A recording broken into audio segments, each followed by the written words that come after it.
Garant tashkildan uy olaman, garant tashkildan uy olaman deb yuribsiz. Endi har oy biz yaxshi takliflarni berib kelyapmiz. Da, to'g'ri, lekin uy qisqargani sari biz ham baribir talabga qarab takliflarni yaratamiz. Azizlar, sizlarni bitta xursand qiladigan, bitta yanada xursand qiladigan xabarimni olib keling. Assalomu alaykum Habib aka. Assalomu alaykum. Yaxshimisiz?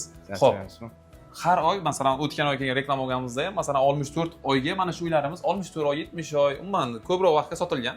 Bu oylik to'lovlari qulay chiqqan, to'g'rimi? Albatta. Hozirgi taklifni o'zlaridan eshitdik. Sajina mana Ko'rib turibsiz Humoynaga xonadonlarning qancha qolganini. Xonadonlar soni juda ham chegaralanib qoldi oxirgi payt. Shuning uchun bu taklifni beryapmiz. Ha, shuning uchun bu taklifni beryapmiz. Taklif berganda ham faqatgina 20 ta xonadonga beryapmiz. Azizlar, 5-avgust kuni 20 ta xonadonga taklif beryaptilar.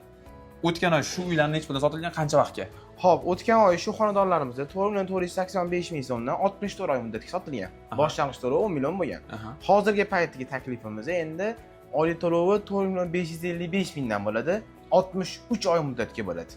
Boshlang'ich to'lovi 10 million bo'ladi. Tushundim. Bu katta razlika qilmaydi-ku. Katta razlika qilmaydi, lekin ko'rayotgan bo'lsangiz, boshdagi mijozlarimiz ham bilishadi. Vaqti kelganda 70 oygami, 72 oy, 3.8 ming so'mdan xonadonlar qo'ydik, undan ham qo'ydik. Vaqt qisqargan sari oylik to'lov baribir ozgina narxi oshib boraveradi. Bu avgust taklifi. Ertaga sentyabr, oktyabrda qanaqa takliflar bo'lishini siz ham, biz ham hozircha bilmaymiz. Shuning uchun quyidagi nomerlarga aloqaga chiqing, sizga o'zim shaxsan batafsil ma'lumot berib o'taman.